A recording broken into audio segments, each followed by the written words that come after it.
acclamer ce soir. Acclame le Saint-Esprit, Dieu qui est présent en ce lieu. Gloire à toi, Jésus. Gloire à toi, Seigneur. Merci, Seigneur. Au nom de Jésus.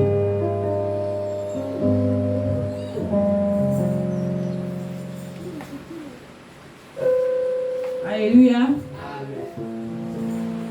Nous allons passer un temps dans les moments de louange. Nous allons passer un moment dans les moments de louange. Amen. Nous allons dire tout nous vient de Dieu. Amen. Si nous sommes là ce soir, c'est Dieu qui a permis à ce que nous puissions être là. La vie que nous avons, le souffle de vie que nous avons ce soir, c'est le Seigneur qui nous le donne. Amen.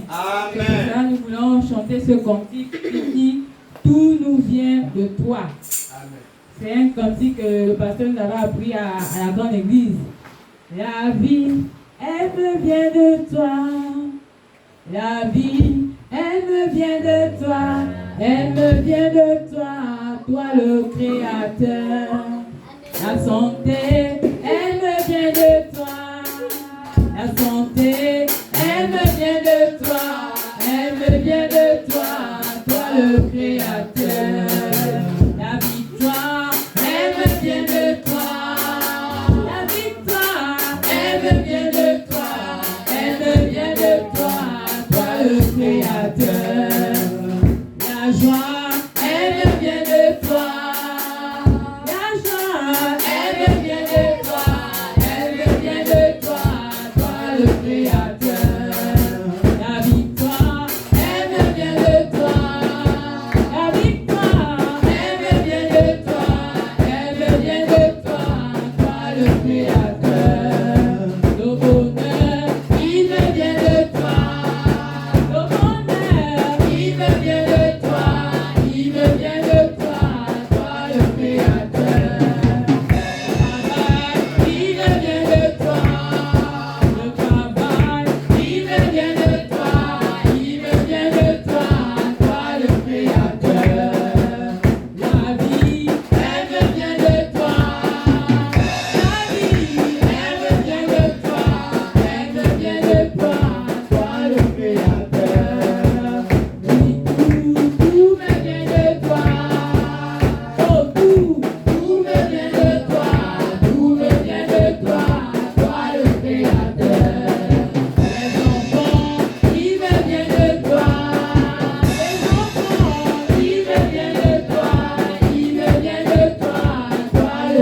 Je vous dis bonsoir dans le précieux nom de notre Seigneur Jésus. Amen.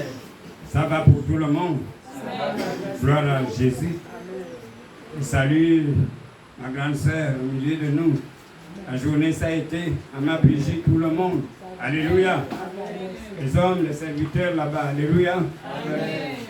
Nous sommes ce soir ici pour les temps habituels d'enseignement. Alléluia.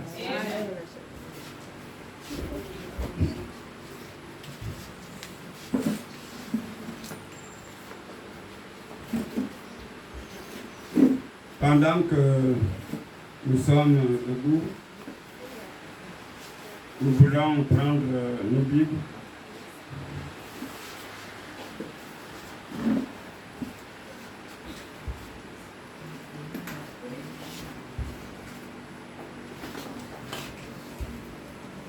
Nous voulons prendre nos Bibles.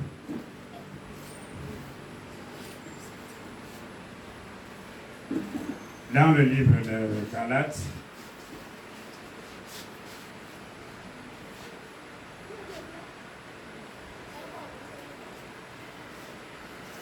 oui, dans le livre de Galates 5, à partir du verset 16 jusqu'au verset 26. Le lecteur de la maison.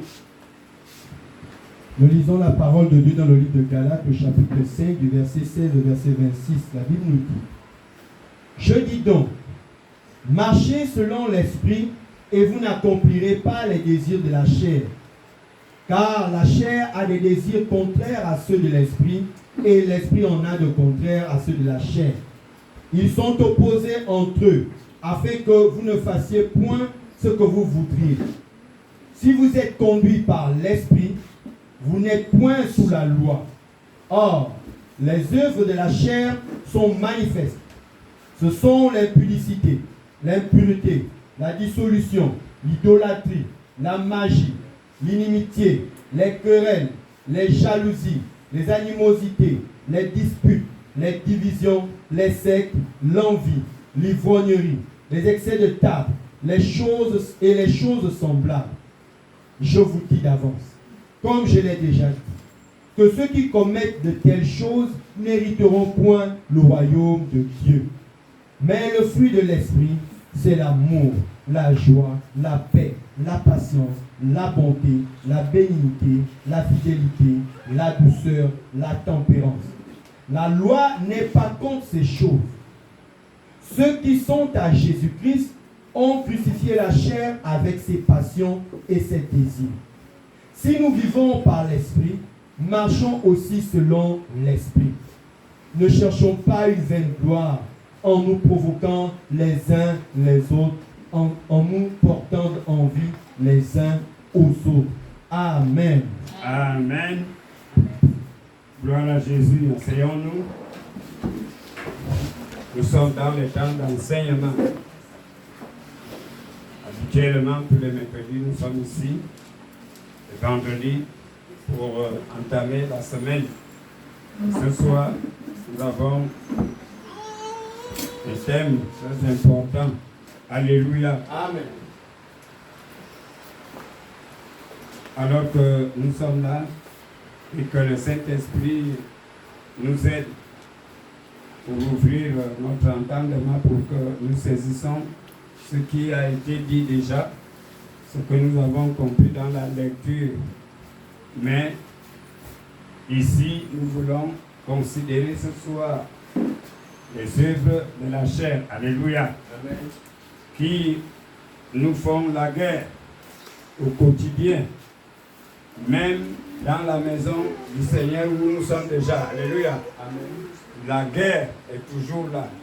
Satan et ses agents nous livrent de combat.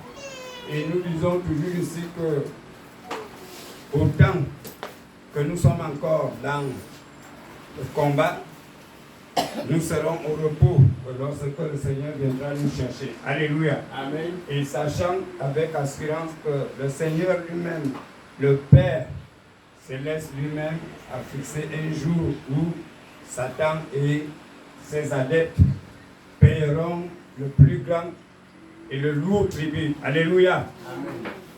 pour l'instant, nous nous contentons et surtout que nous demandons au Seigneur par son Esprit Saint de nous aider, de réaliser que les moments des enseignements ne sont pas pour venir blaguer. Alléluia. Amen. Tout croyant, tout chrétien, nous marchons déjà dans le chemin. Nous devons faire le minimum d'efforts avec l'aide du Saint-Esprit pour recevoir les enseignements. Car lorsque nous ne sommes pas enseignés, c'est aussi un danger. Alléluia. Amen. Alors, au quotidien, dans même la vie de l'Église, comme ce soir, bien-aimés, tous les mots, tous les termes qu'on a entendus tout à l'heure, l'impudicité, la jalousie, nous prononçons ça de nos lèvres au quotidien. Alléluia. Amen. Mais est-ce que nous savons ce que c'est exactement la jalousie, l'impudicité, selon l'apôtre Paul, qui n'est plus à présenter ici. Alléluia. Amen. Donc, ce soir, nous avons compris toute cette longue lecture, mais nous allons suivre doucement pour arriver à décrypter les différents termes, les différents mots qui sont passés tout à l'heure pour comprendre les œuvres de la chair. Et nous avons entendu pratiquement à la fin de la lecture que ceux qui commettent ces choses n'hériteront pas le royaume de Dieu. Alléluia. Vous savez, le royaume n'est plus à présenter. Le Seigneur dit qu'il est saint. Et il nous a appelés à lui, afin que nous aussi nous soyons saints. Rien de souillé, rien d'impur n'entrera dans son royaume. Alléluia. Amen. C'est pourquoi on parle de la sanctification au quotidien pour que nous nous examinons tous les jours, pour que nous réalisons notre état et que face à nos faiblesses, nos manquements, nos incohérences, nos insuffisances de foi, il est nécessaire toujours que nous nous examinons et demander l'aide de l'Esprit Saint. Amen. Ce soir, alors que nous voulons nous battre pour être dans la plage horaire, il est dit ici qu'aucun passage de la Bible n'offre de contraste explicite que celui que Paul établit ici dans Galates 5, 16 à 26. Je répète, aucun passage de la Bible n'offre de contraste explicite que celui que Paul établit ici dans Galates 5, versets 16 à 26. Entre la vie des croyants remplis de l'esprit et celle des individus contrôlés par leur nature pécheresse. Alléluia. Amen. Voilà, nous avons entendu l'une que aucun passage de toute la Bible, peut-être que même dans le Nouveau Testament, parce que nous y sommes, aucun passage des autres lettres de Paul ne parle de ça. Alléluia. Amen. Que comme Paul parle ce soir à nous qui sommes ici et à ceux qui nous suivent depuis l'extérieur et même à l'intérieur du pays. Alléluia. Amen.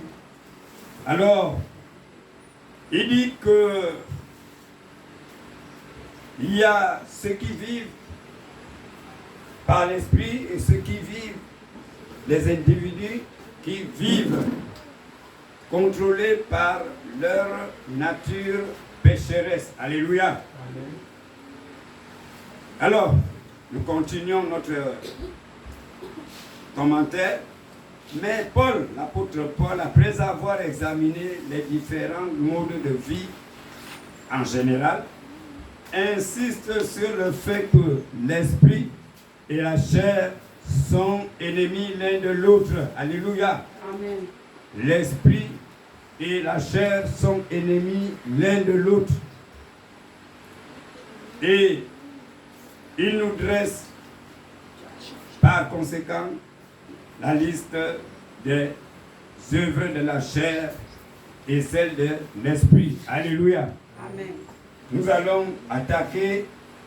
Nous avons compris que le fruit de l'esprit, c'est la bonté, la joie et le reste. Alléluia. Amen. Mais ici, le Saint-Esprit veut nous amener ce soir sur les œuvres de la chair, dans l'espoir que nous sommes déjà sauvés. Nous marchons, nous sommes déjà enregistrés dans le listing qui est au ciel, reconnus comme étant les enfants de Dieu. Et que ici, le combat est vrai. Satan nous combat au quotidien, il multiplie les stratégies pour nous dérouter et nous faire pécher par ces choses abominables. Alléluia. Amen. Donc, sans plus tarder, nous allons aussi comprendre qu'est-ce que les œuvres de la chair. Alléluia. Amen. On dit que les œuvres de la chair représentent la nature humaine et ses désirs corrompus. Les œuvres de la chair représentent la nature humaine et ses désirs corrompus. La chair fait toujours partie intégrante de la vie du croyant, même après que ce dernier se soit converti. Alléluia. Évidemment, ce que nous disions tout à l'heure, lorsqu'on vient au Seigneur, on reçoit les enseignements pour aller au baptême, on revient de là-bas, on est bien, et bientôt tout va basculer. Alléluia. Bientôt tout va basculer. Pourquoi? Parce que nous avons dit ici que lors des séances de baptême, le baptême d'eau, il y a 3 personnes, saisissez ça, 3 personnes parmi lesquelles les amis sympathisants ce jour, parce que lorsque nous allons lui faire le baptême à Péniel, alléluia, à Siban, nous sommes là, nous-mêmes, les frères et les sœurs des candidats. C'est la première catégorie du groupe qui vient assister, alléluia. Et la deuxième catégorie, c'est Satan et ses agents. Là, Satan est là avec ses amis. Pourquoi? C'est pour qu'il continue de se débattre la dernière minute, alléluia, pour convaincre encore, pour ravager encore une âme, alléluia. Alors que nous sommes déjà au seuil de la porte, Satan fait tout pour détourner encore quelques-uns, alléluia. Et c'est pourquoi nous avons lu tout à l'heure que la chair fait toujours partie intégrante de la vie du croyant, même après que ce dernier se soit converti. Alléluia. Écoutez, des témoignages tels que plusieurs de nos frères et sœurs ont fait des témoignages lors de leur conversion. Alors, et l'homme de Dieu, notre berger, notre papa, pouvait nous donner une histoire amusante. Mais c'est la triste réalité. Lorsque nous y allons toujours au lycée Léon à la plage, nous sommes, je peux dire, j'ai envie de dire que je suis de la dernière génération de la plage du lycée Léon en 2007. Alléluia. Amen. Après, maintenant, il y a eu des accidents, des noyades. Alléluia. Amen. Et ce n'était pas chez nous, c'était dans les autres assemblées. Et c'est pourquoi Dieu a fait grâce aujourd'hui que le patriarche aussi, apôtre Benjamin Watt a tout fait pour mettre en place ce joli endroit aujourd'hui. Alléluia. Alors, l'homme de Dieu pouvait dire que à la plage, lui,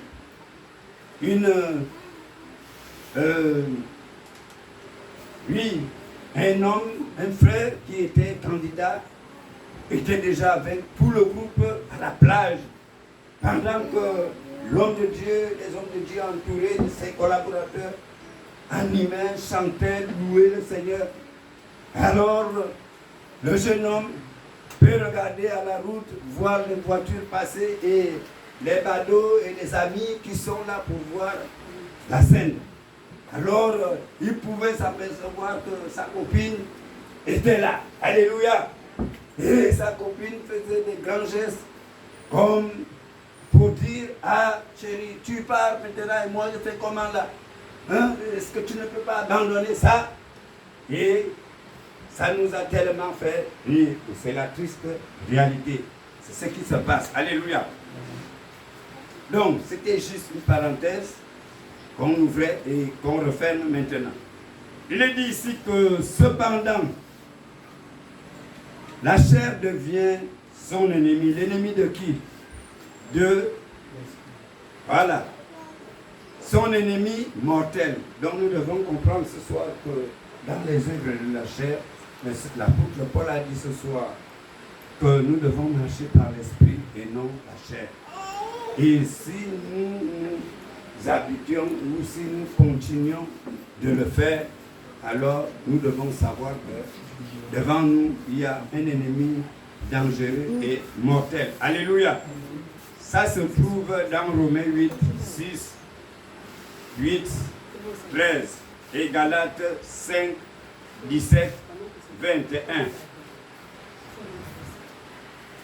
Mais il était normal de lire Romains 8, 6, verset 6, verset 8, verset 13. Lis Romains 8, verset 6, verset 8, verset 13.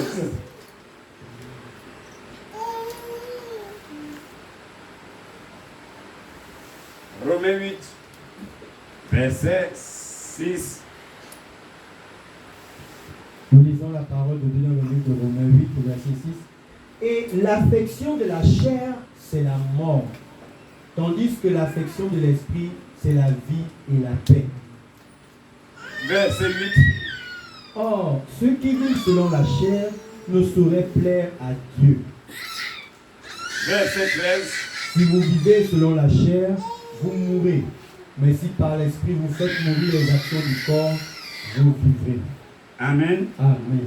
Nous avons eu une explication concernant la chair et sa puissance pour être face aux chrétiens, aux croyants sur le chemin, dans la marche, dans la maison du Seigneur, qui constitue un ennemi mortel. Alléluia. Alors, il est dit ici que Paul souligne et avertit que ceux qui accomplissent les œuvres de la chair n'hériteront pas le royaume de Dieu. Alléluia. C'est écrit dans Galates 5, verset 21. Toujours notez pour aller lire tranquillement. Ainsi, la chair doit être repoussée et mise à mort. C'est ce qu'on vient de lire dans Romains 8, 6, 8, 13. Pour cela, les croyants doivent livrer une lutte incessante à l'aide de la puissance du Saint-Esprit. Lisons Romains 8, 4 et verset 14.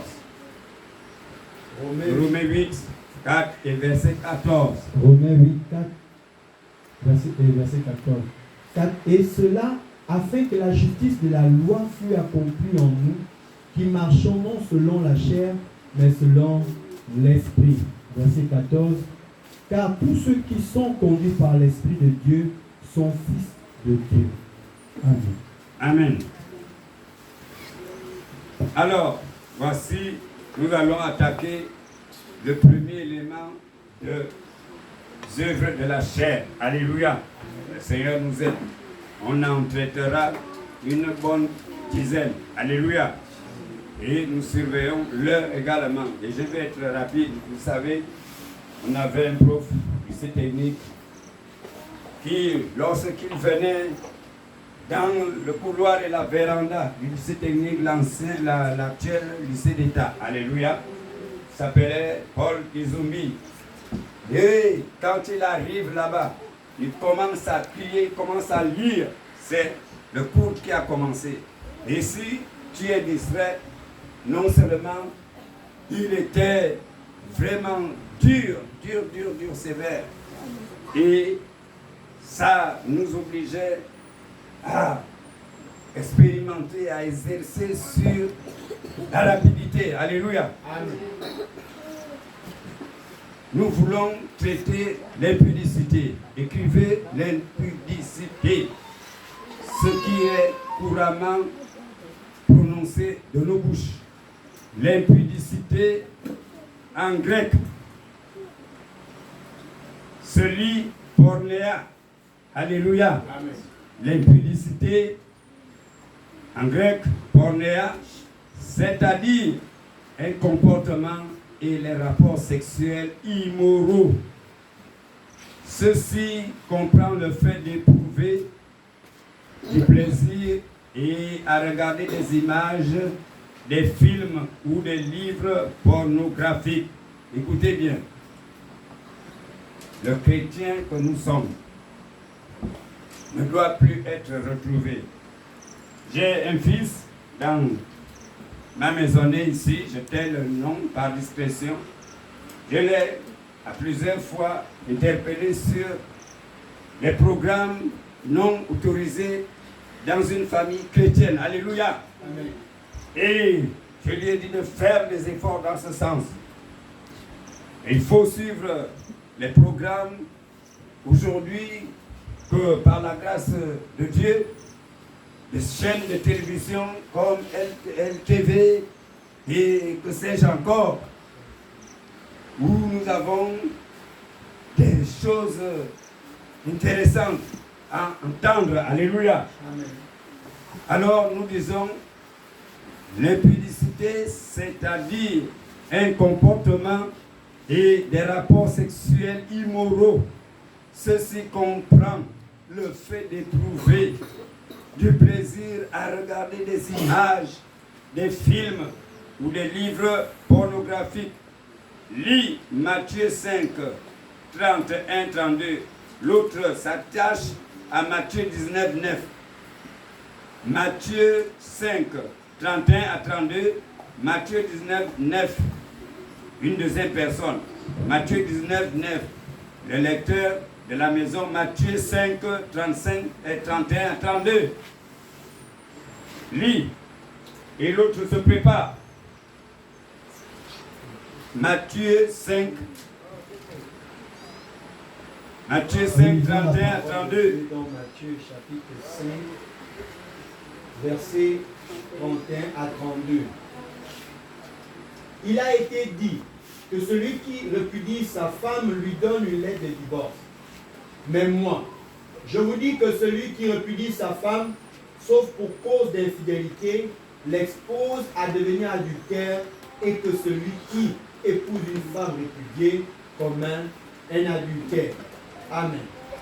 19, 19, 9. Et la parole de Dieu dans Matthieu 19, verset 9. Et je vous dis que quiconque répudie sa femme, non pour cause de fornication, et en épousera une autre, comme adultère. Et celui qui épouse une femme répudiée comme adultère. Alléluia. Amen. C'est ça, quelques éléments qui sont en phase avec l'impudicité. Alléluia. Amen. Nous voulons continuer. 2. Après l'impudicité, on a l'impureté. L'impureté. Alléluia. L'impureté, c'est-à-dire le péché sexuel, les œuvres mauvaises et les vices, y compris les désirs du cœur. Alléluia. Je reprends.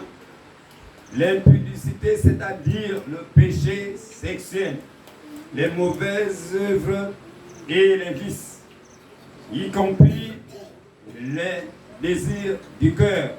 Lis Éphésiens 5, 3 et l'autre lecteur, Colossiens 3, 5. Éphésiens 5, 3. Colossiens 3, 5. Lis. Nous lisons la parole de Dieu dans Éphésiens 5, 3. La Bible nous dit que l'impudicité, qu'aucune espèce d'impureté et que la cupidité ne soit pas même nommée parmi vous, ainsi qu'il convient à des saints. Amen. Colossiens 3, 6. Colossiens 3, 5.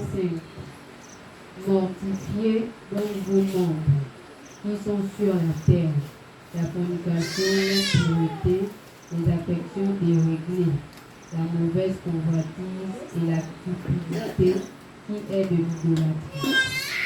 Amen. Amen.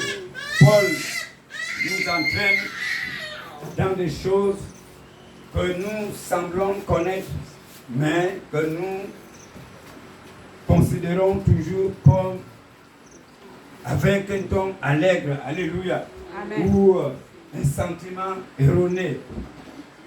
Alors on dit tous les jours impudicité, l'impureté, on vient de prendre l'explication de ces deux mots. 3. La dissolution, c'est-à-dire la sensualité, suivre les passions et ses désirs au point de ne plus les considérer comme des choses honteuses ou comme un outrage public à la pudeur. Je reprends.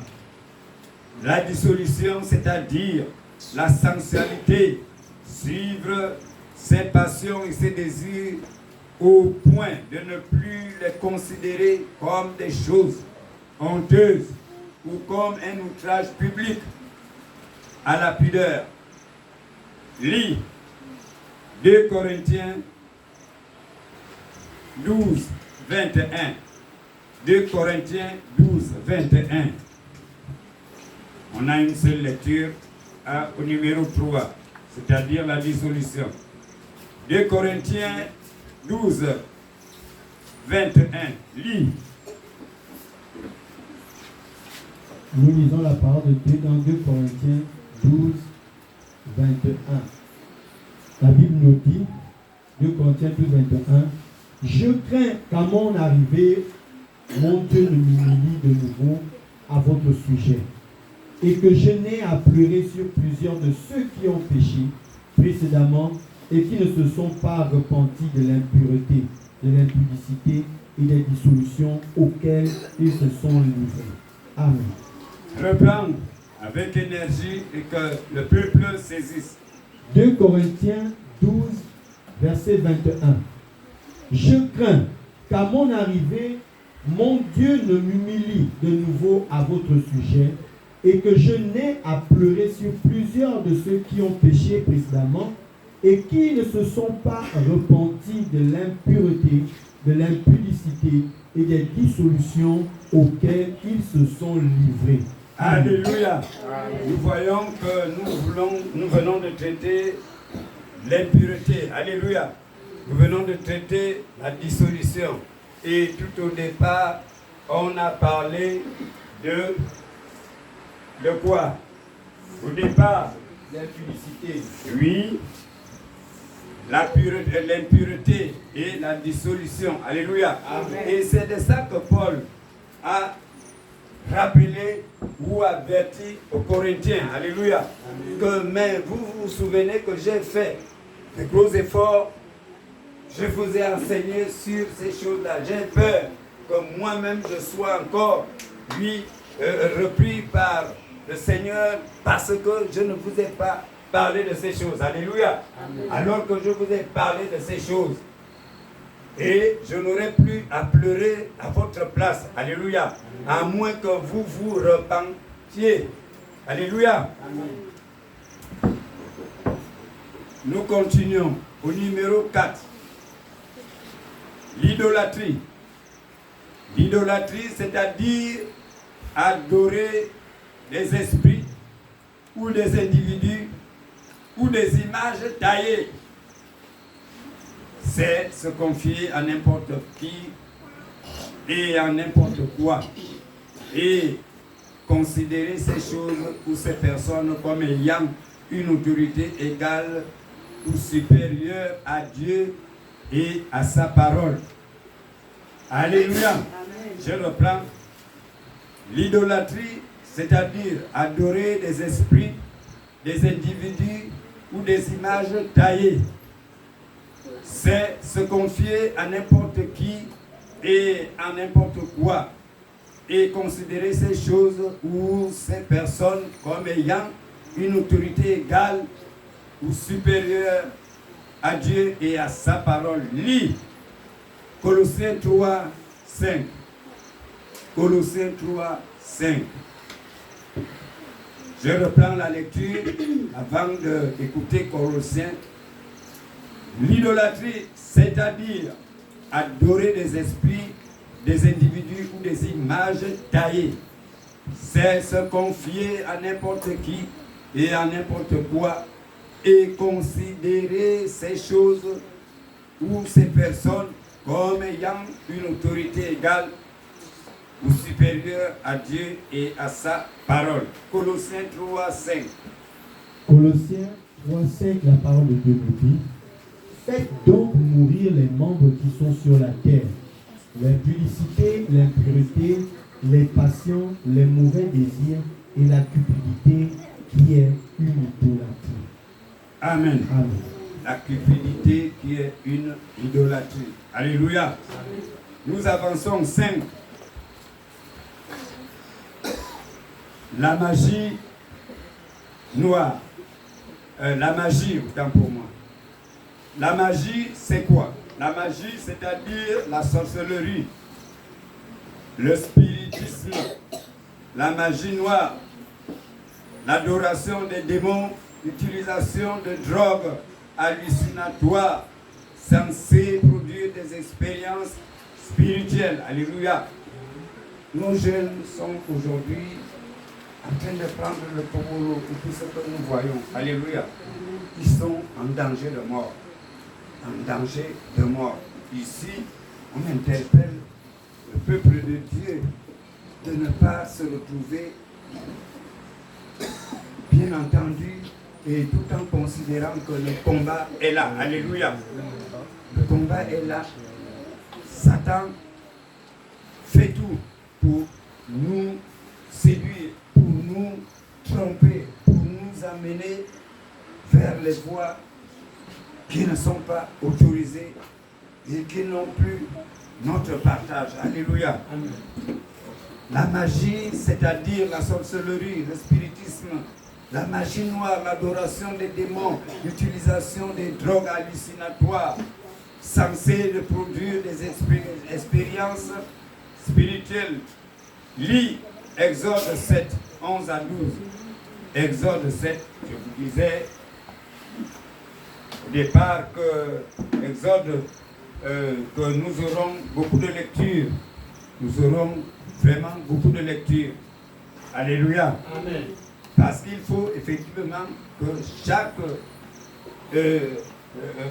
mot qui vient pour illustrer les œuvres de la chair, nous ayons un verset d'appui. Alléluia. Pour expliquer et pour être dans le menu.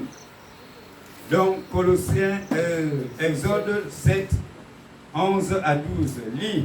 Exode 7, 11 à 12, la parole de Dieu nous dit: mais Pharaon appela des sages et des enchanteurs, et les magiciens d'Égypte, eux aussi, en firent autant par leur enchantement. Amen. Oui, tu avais 12, encore. Verset 12. Verset 12. Ils jetèrent tous leur verge, et elles devinrent des serpents, et la verge d'Aaron engloutit leur verge. Amen. Amen. Lisons Apocalypse 9, 21. Apocalypse, c'est le dernier livre de votre Bible. Apocalypse 9, 21.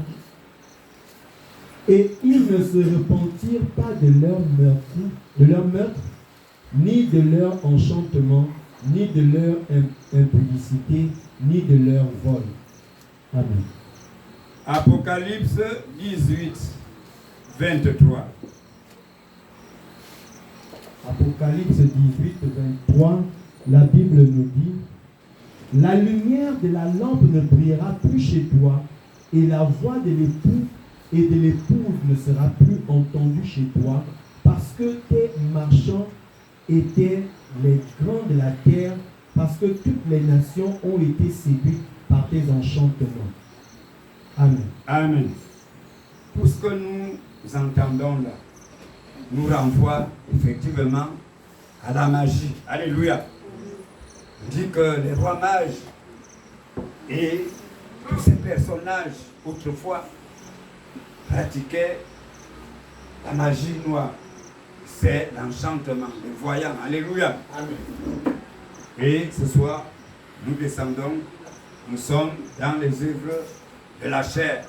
Il faut qu'au sortir d'ici, nous ayons une bonne lecture sur les termes qu'on vient d'écouter et d'entendre. Alléluia. Nous sommes au numéro 6. Les inimitiés. Les inimitiés. C'est-à-dire des actes ou des intentions hostiles et violentes. Point virgule. Haine ou aversion extrême. Oui, il est dit ici que les inimitiés, c'est-à-dire des actes ou des intentions hostiles et violentes, haine ou aversion extrême.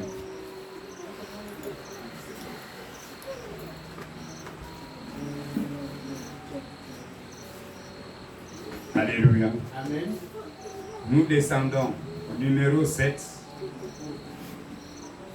Les querelles.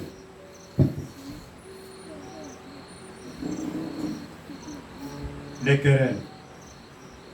C'est-à-dire les disputes et les antagonismes. C'est-à-dire les disputes et les antagonismes. Virgule. Une lutte pour la supériorité. Les querelles, c'est-à-dire les disputes et les antagonismes. Une lutte pour la supériorité. Romains 1, 29. Et l'autre va prendre 1 Corinthiens 1, 11. Romains 1, 29. Romains 1, 29, la Bible nous dit: étant rempli de toute espèce d'injustice, de méchanceté, de cupidité, de malice, plein d'envie, de meurtre, de querelle, de ruse et de malignité. Amen. Amen. 1 Corinthiens 1, verset 11. 1 Corinthiens 1, verset 11. Car, mes frères, il m'a été dit de vous, par ceux qui sont chez Chloé, il y a des dissensions parmi vous. Amen. 1 Corinthiens 3, 3. Nous étions à 1 Corinthiens 1 et nous voulons aller à 1 Corinthiens 3, 3. 1 Corinthiens 3, 3, la Bible nous dit: en effet, puisqu'il y a parmi vous de la jalousie et des disputes, n'êtes-vous pas charnels et ne marchez-vous pas selon l'homme? Amen. Amen. Ah, ces choses sont intéressantes. 8.8. Les jalousies. les jalousies, c'est-à-dire éprouver du ressentiment, envier le succès des autres ou le succès des nôtres. Je reprends. C'est-à-dire éprouver du ressentiment, envier le succès des nôtres. Nous avons deux lectures, Romains 13, 13 et 1 Corinthiens 3, 3 que nous venons déjà de suivre tout à l'heure. Alléluia. Amen. Romains 13, 13. Romains 13, 13, la Bible nous dit, marchons. Romains 13, ça nous dit, marchons honnêtement comme en plein jour, loin des excès et de l'ivrognerie, de la luxure et de l'impudicité, des querelles et de jalousie. Amen. Amen. 9. Nous avançons. Les animosités. Les animosités. Les animosités, c'est-à-dire une colère explosive qui se manifeste à travers des paroles ou des actions violentes. Alléluia. Les animosités, une colère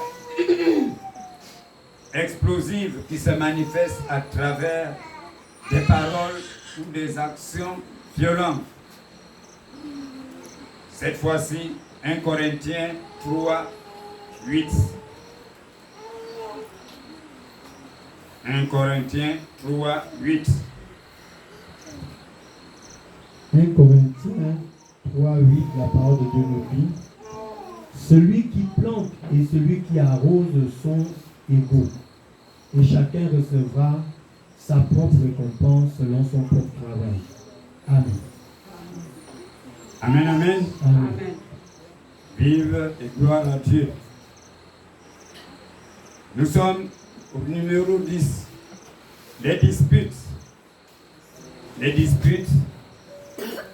Nous sommes au numéro 10. Les disputes. C'est-à-dire la recherche du pouvoir. Alléluia.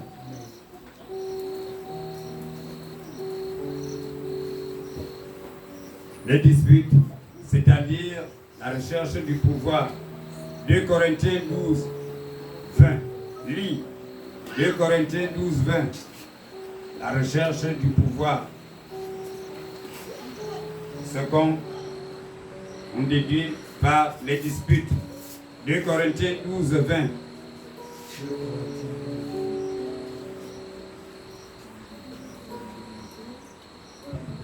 « 2 Corinthiens 12, 20, la Bible dit, car je crains de ne pas vous trouver à mon arrivée tel que je voudrais, et d'être moi-même trouvé par vous tel que vous ne voudriez pas. Je crains de trouver des querelles, de la jalousie, des animosités, des cabales, des médisances, des calomnies, de l'orgueil, des troubles. Amen. » Amen. Vous voyez, c'est ça le quotidien. C'est ça même aujourd'hui qu'on retrouve dans la maison du Seigneur. Alléluia. On parle des groupes, des sous-groupes, des petits attroupements, ici et là, à gauche et à droite, dans la maison de Dieu. Et cela, ce n'est pas pour le plaisir de Dieu. Alléluia. Amen. Et c'est pourquoi on nous amène dans les enseignements pour comprendre ces choses. Que lorsque j'entends le mot dispute, c'est quoi exactement? Alléluia. C'est-à-dire la recherche du pouvoir. Et on vient d'expliquer ça. Pourquoi? Parce que même dans l'église, dans la maison du Seigneur, l'apôtre Paul avertit et blâme les Corinthiens. Alléluia. Pour ce que chaque fois qu'il n'était plus là, il a laissé des consignes et il ne suivait pas à la lettre. Alléluia. Amen. Et ce soir, nous sommes au 11. Les divisions. nous allons dans le volet division. Les divisions, c'est-à-dire l'introduction des enseignements séducteurs contraires à la parole de Dieu et capable de produire des divisions. Alléluia. Alléluia. Amen. C'est-à-dire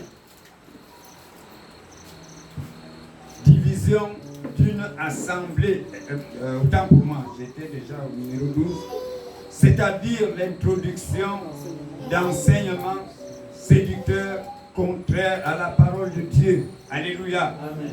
Et capable de produire des divisions. Romains 16, verset 17. Et c'est ce qu'on disait tout à l'heure. Romains 16, verset 17.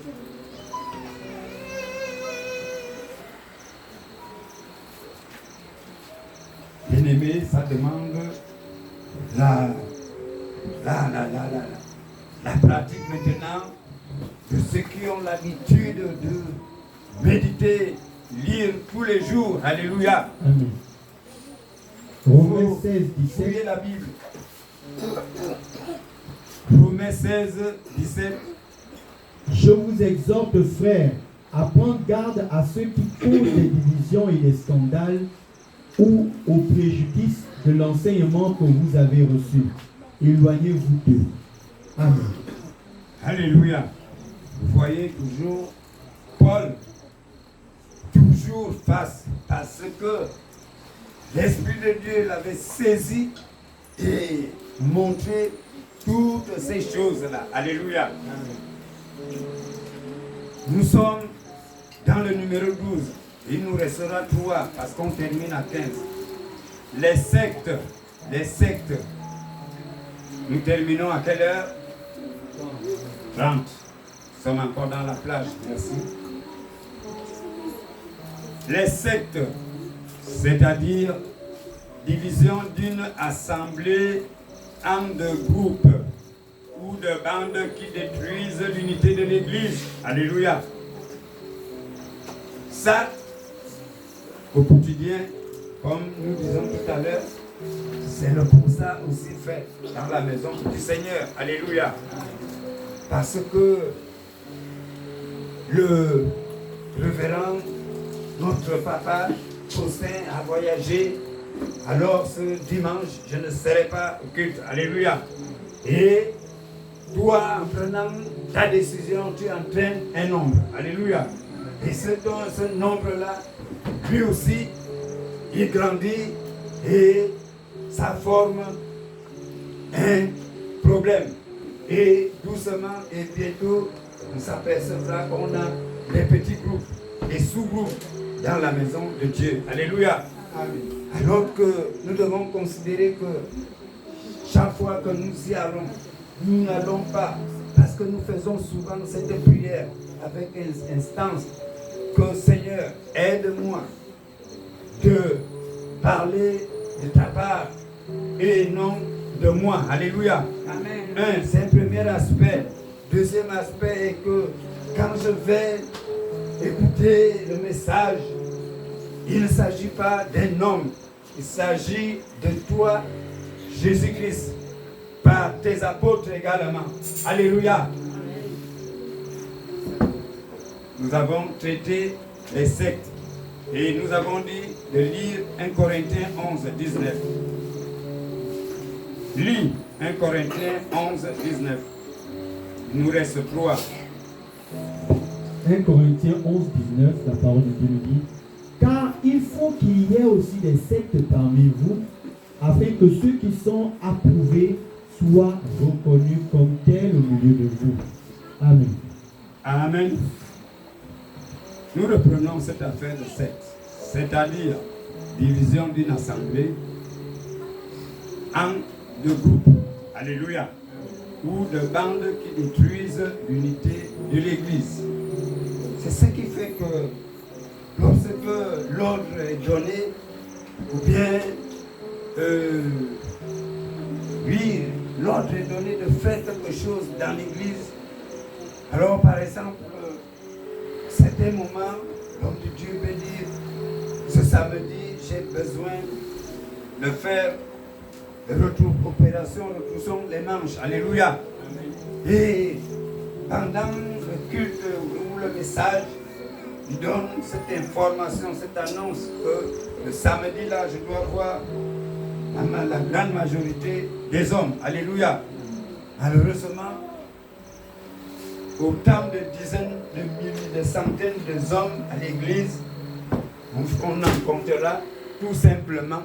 On en comptera tout simplement. Puis, un petit nombre. Alléluia. Alors qu'il y a peut-être 50 hommes. Or, que comprendre à partir de cet instant, on peut se poser la question, les autres sont partis où? Alléluia. Amen. Et ça, c'est ça qui crée les petits groupes dont nous faisons état. Merci ma soeur. Vous voyez, c'est compliqué. 13, il nous reste 2. L'envie et l'envie. L'envie, c'est-à-dire éprouver une antipathie rancunière à l'égard d'une autre personne qui possède l'objet de votre désir. C'est ça, l'envie. Alléluia. C'est-à-dire éprouver une antipathie rancunière à l'égard d'une autre personne qui possède l'objet de votre désir. Alléluia. Je reprends pour la dernière fois. C'est-à-dire éprouver une antipathie rancunière à l'égard d'une autre personne qui possède l'objet de notre désir. Alléluia. Amen.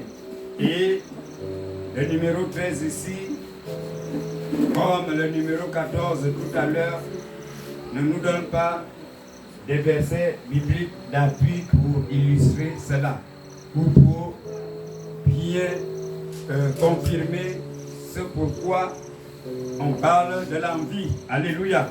Mais nous avons compris dans l'explication que l'envie, c'est éprouver une antipathie rancunière à l'égard d'une autre personne qui possède l'objet de notre désir. En réalité, quand nous faisons l'envie, c'est-à-dire nous envions ce que l'autre possède. Alléluia.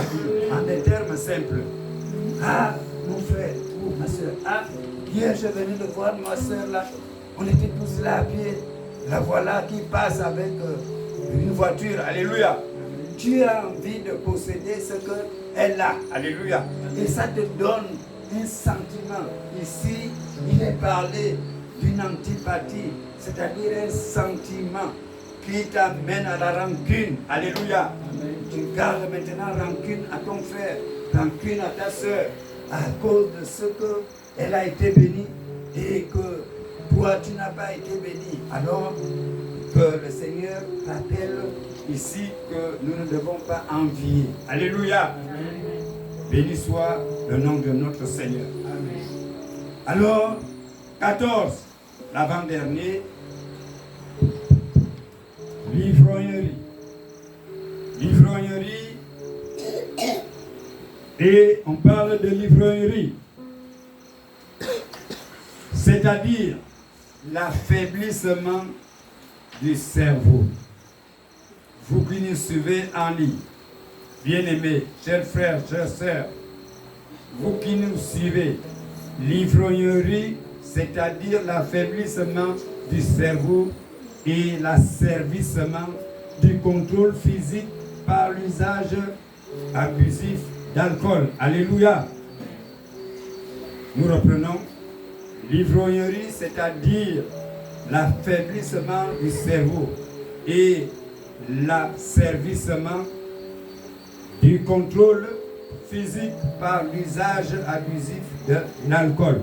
Alléluia. Amen. Et nous terminons au numéro 15.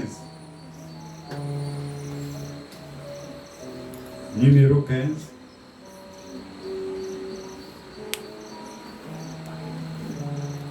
C'est-à-dire un divertissement excessifs. Les excès de table, c'est-à-dire un divertissement excessif. Virgule. Festivité, virgule.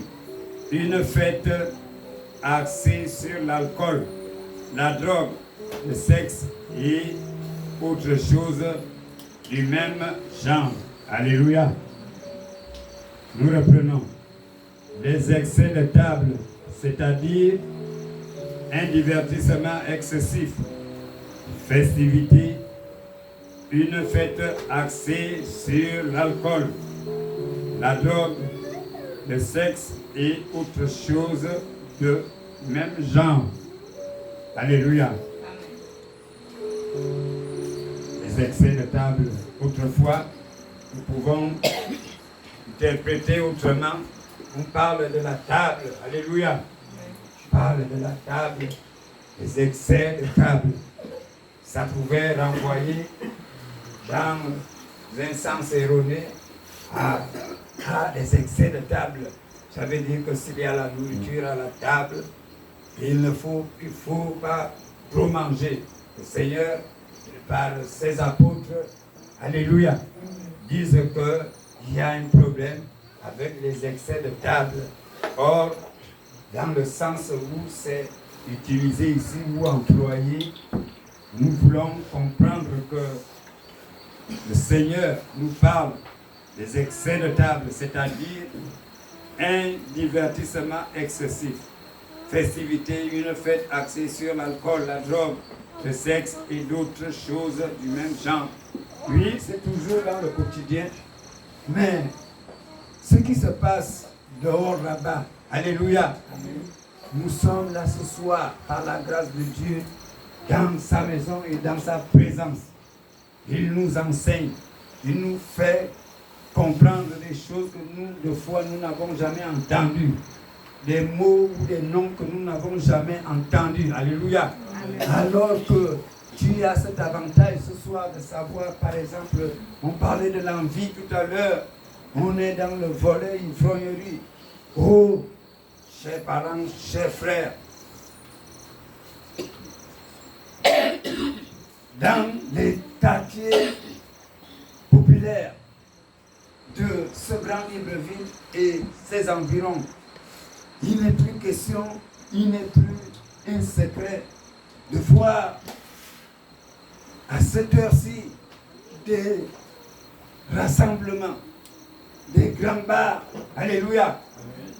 Et il y a des centaines de personnes à l'intérieur, en plein air, qui se réjouissent, qui sont dans la joie, bière sur bière, Guinness sur Guinness. Oh, bien-aimé, toi et moi, nous sommes ce soir assemblés, par contre, dans la maison de notre Père. Alléluia. C'est dans la maison de notre Père où nous avons la vie. C'est dans la maison de notre Père où nous avons à écouter et recevoir les conseils pour les diverses bénédictions rattachées à ce que le Seigneur lui-même avait dit. Que enseignez-leur ce que je vous ai dit. Alléluia. Amen. Et ce soir, nous sommes dans ce cadre exactement. Nous sommes dans la maison de notre Père. Il est là au milieu de nous. Le Saint-Esprit est là, il fait l'œuvre de toucher nos cœurs, de laver notre conscience, notre subconscience, afin que ce genre de moment, ce genre de message, lui, trouve réellement une place méritée dans notre cœur. Alléluia. Amen. Les excès de table, les excès de table, vraiment les excès de table. Là aussi, il n'y a pas un verset qui nous aide. Alléluia. Mais nous disons tout à l'heure qu'on pouvait interpréter ça à notre manière, mais c'est le Saint-Esprit qui nous donne de recevoir, d'entendre comme il veut. C'est pourquoi on prie que, ah Seigneur, ouvre notre entendement spirituel. Alléluia. Amen. Et nous terminons on a terminé complètement, on a traité les 15 mots ou expressions qui composent les œuvres de la chair. Alléluia. Amen. Nota béni. Prenez le nota béni. Écrivez le nota béni. Le dernier commentaire de Paul sur les œuvres de la chair est sévère. Alléluia. Le dernier commentaire de Paul sur les œuvres de la chair est sévère et dur. 2 points. Alléluia. Amen. Quel est le dernier commentaire que nous avons fait depuis le 1 jusqu'au 15? Alléluia. Amen. Donc, Paul dit que le dernier commentaire concernant les excès de table est sévère et dur. Alléluia. Amen.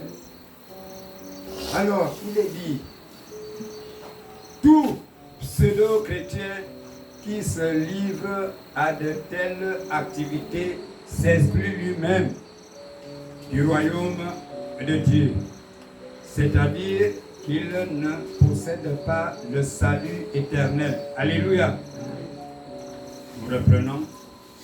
Le dernier commentaire de Paul sur les œuvres de la chair est sévère et dur. Tout pseudo-chrétien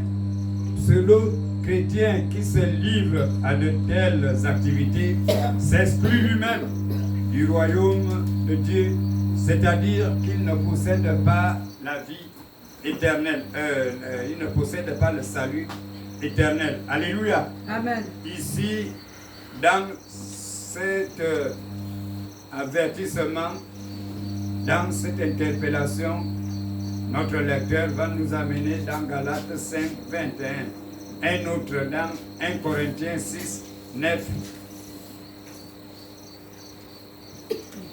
1 Corinthiens 6, 9. Galates 5, 21. 1 Corinthiens 6, 9. Galates 5, 21, la parole de Dieu nous dit, l'envie, l'ivrognerie, les excès de table et les choses semblables, je vous dis d'avance, comme je l'ai déjà dit, que ceux qui commettent de telles choses n'hériteront point le royaume de Dieu. Amen. 1 Corinthiens 6, 9. 1 Corinthiens 6, 9. Ne savez-vous pas que les injustes n'hériteront point le royaume de Dieu? Ne vous y trompez pas, ni fornicateurs, ni idolâtres, ni adultères. Amen. Nous disons en introduction plus haut que le royaume de Dieu, c'est ce que nous expérimentons déjà. Alléluia. Mais pendant notre passage sur terre, puisque Pierre nous exhorte à comprendre que nous sommes des étrangers sur terre. Alléluia. Amen. Notre cité céleste se trouve dans le royaume de Dieu. Alléluia.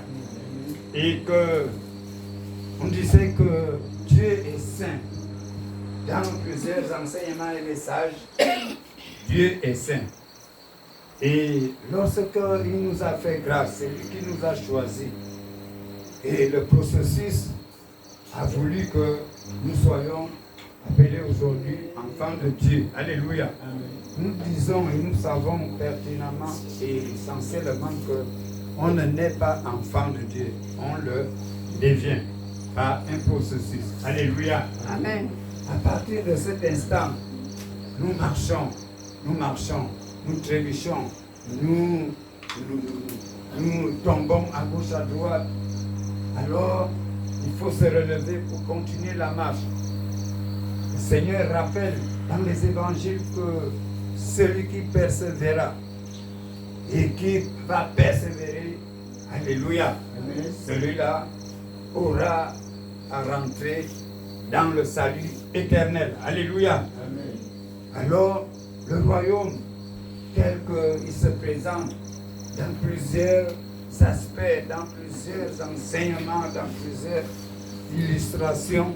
Le royaume est là où le Père Céleste, le juste et le fidèle, est resté assis royalement. Alléluia. Souverainement. Alors, la Bible dit qu'au grand jour, le Seigneur qui est l'époux de cette maison, et cette maison qui constitue toi et moi ce soir. Alléluia. Toi et moi ce soir, c'est nous l'épouse du Seigneur. L'épouse, c'est l'Église. L'Église qui signifie toi et moi ensemble. Alléluia. Amen. Et dans notre confession de foi, il y a des alinéas, des paragraphes. Et dans un paragraphe, on parle de ce que Dieu rassemble. Alléluia. Et lorsqu'il rassemble ses enfants, ils sont là pour écouter les enseignements. Alléluia. Et c'est l'Esprit Saint qui nous rend capables de retenir ces choses. Alléluia. Alors, le Seigneur nous interpelle pour comprendre que son royaume là-bas, lui-même il est saint. Nous aussi, nous devons être saints et rechercher les voies de sainteté et de pureté. Alléluia. Donc, nous terminons. Nous voulons quand même, de ce fait, expliquer un mot ici qu'on a dit tout à l'heure. Il est dit que le dernier commentaire de Paul sur les œuvres de la chair est sévère et dur. Alléluia. Amen. Tout pseudo, P-S-E-U-D-O, chrétien, pseudo-chrétien veut dire c'est celui qui fait semblant. Alléluia. Amen. C'est celui qui feint. Le verbe feindre. Alléluia. Amen. Le pseudo-chrétien dont l'apôtre Paul avertit ici, c'est celui qui fait semblant. Lui, c'est celui qui feint. Alléluia. Et c'est celui qui prétend. Ces trois éléments sont importants.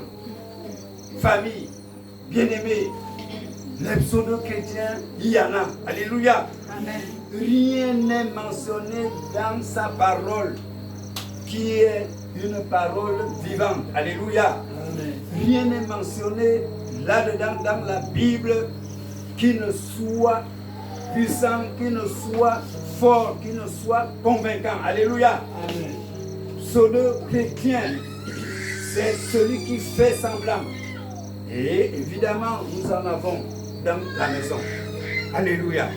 On peut bien venir et ça scandalise. On peut être là tous les jours. On peut être là tous les jours. On paye les offrandes, on donne les offrandes, on fait ceci, on fait cela. Mais le Seigneur a dit tout à l'heure que tout pseudo-chrétien qui s'adonne à ses activités, les 15 activités concernant les œuvres de la chair, ceux-là qui s'adonnent à ça n'hériteront pas le royaume de Dieu. Alléluia. Bien-aimés, ce soir, que tout ce que nous avons reçu, ce n'était pas mal.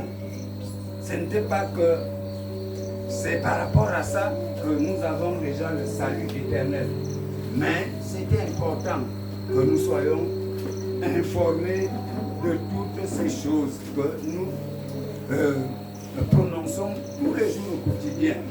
Alléluia. Vous voyez, j'ouvre une parenthèse, je la referme. Dans les années, ma grande sœur est là, la matriarche.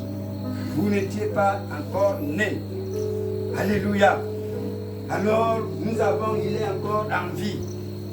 Lui, notre frère de l'estuaire ici, je pense qu'il s'appelait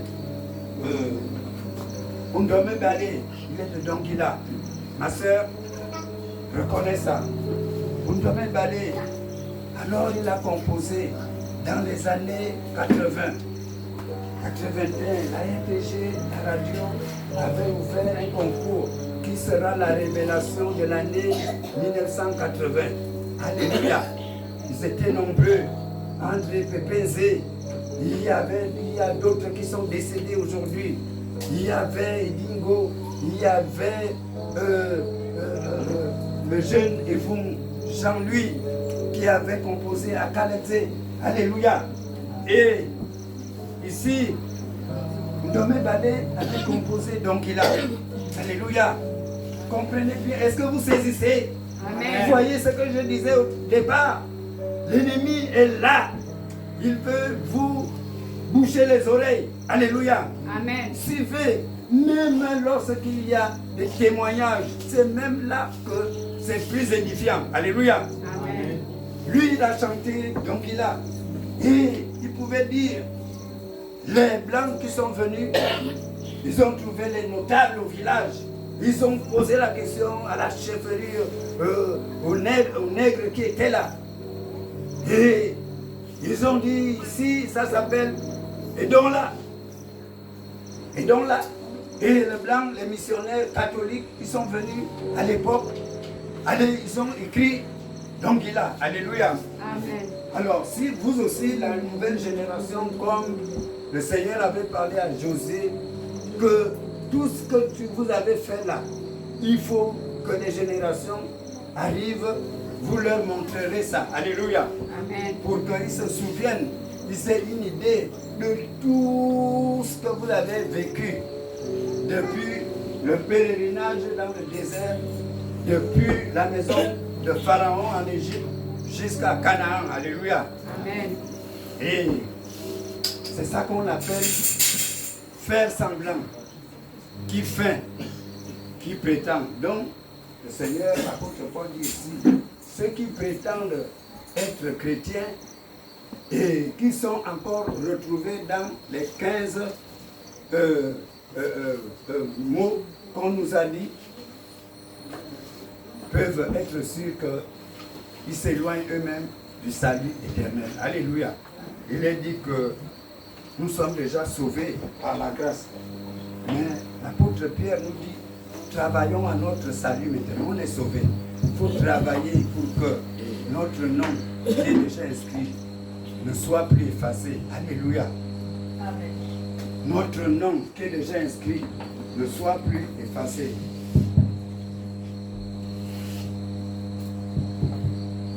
Notre nom qui est déjà inscrit ne soit plus effacé. Et pour qu'au grand jour, le Seigneur ne nous dise, je ne vous ai point connu. Alléluia. Amen. Vous voyez, le dernier jour, le Seigneur va dire, je ne vous ai point connu. Travaillons, bien-aimés, à notre salut. Alléluia. Amen. Le salut consiste en propre de ce que une église qui enseigne, elle est sur le droit chemin. Alléluia. Amen. Une église qui enseigne la doctrine, c'est-à-dire les vérités qui sont contenues dans l'évangile et la bonne nouvelle de Jésus. Alléluia. C'est cette église-là dont le Seigneur lui-même étant l'époux prend plaisir. Amen. Amen. Que le Seigneur nous bénisse.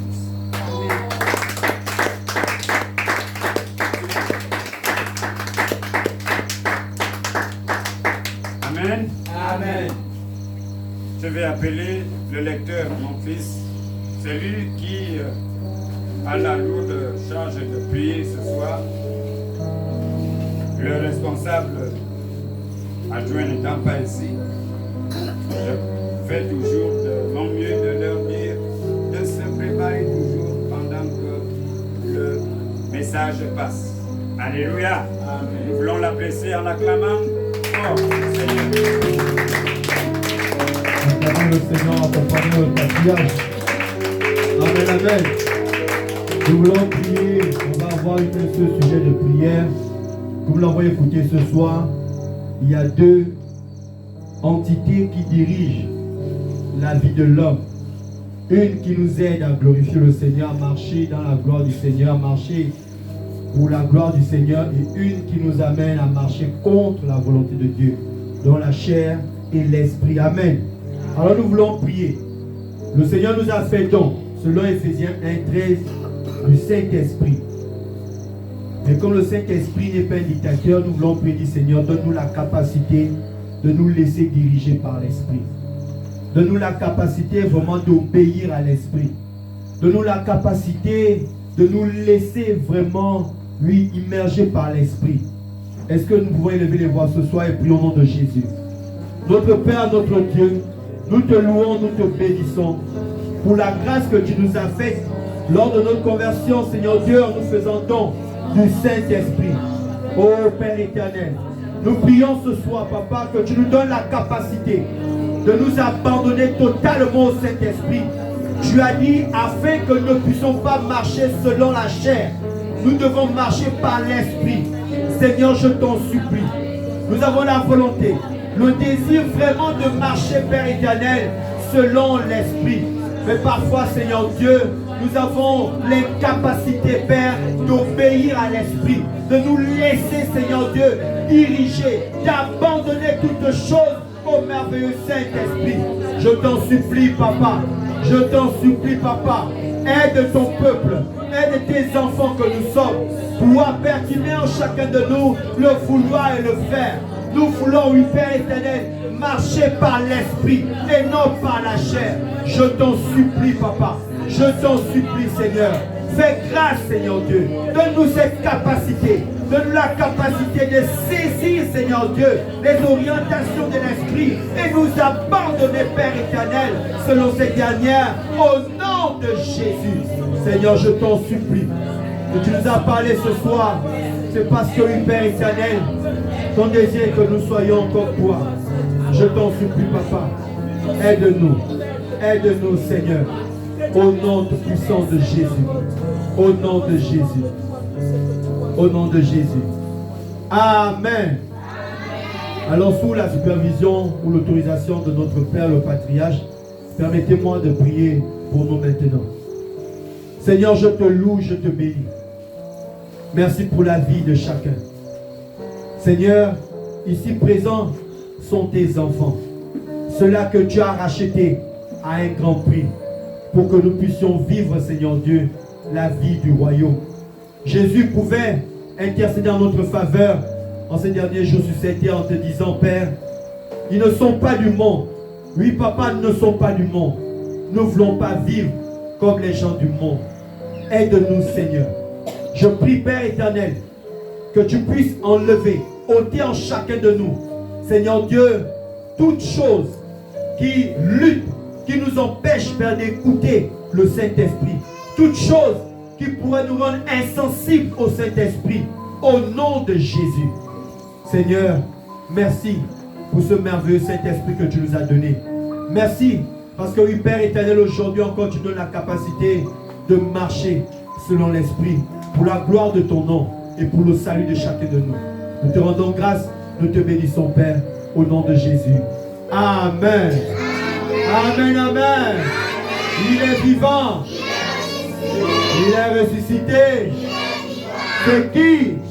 C'est qui? Est-ce qu'on peut encore acclamer pour Jésus ce soir? Acclamons pour Jésus. Amen, amen.